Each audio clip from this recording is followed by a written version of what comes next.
ہندوستان بھر میں رمضان المبارک کا دوسرا جمعہ اور ہولی کی پیش نظر انتظامیہ کی جانب سے سخت چستگی اختیار کی گئی۔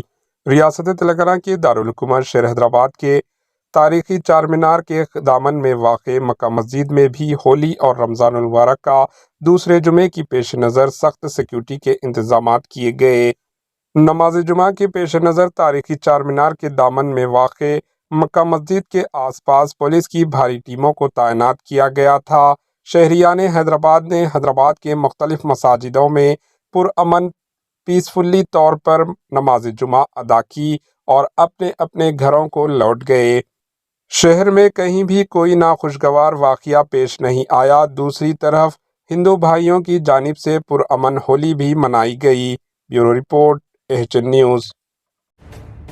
AHN نیوز کے YouTube چینل کو سبسکرائب کریں اور بیل آئیکن کو دبانا نہ بھولیں تاکہ آپ کو ہر نئی آنے والی ویڈیو کا نوٹیفیکیشن بر وقت مل سکے۔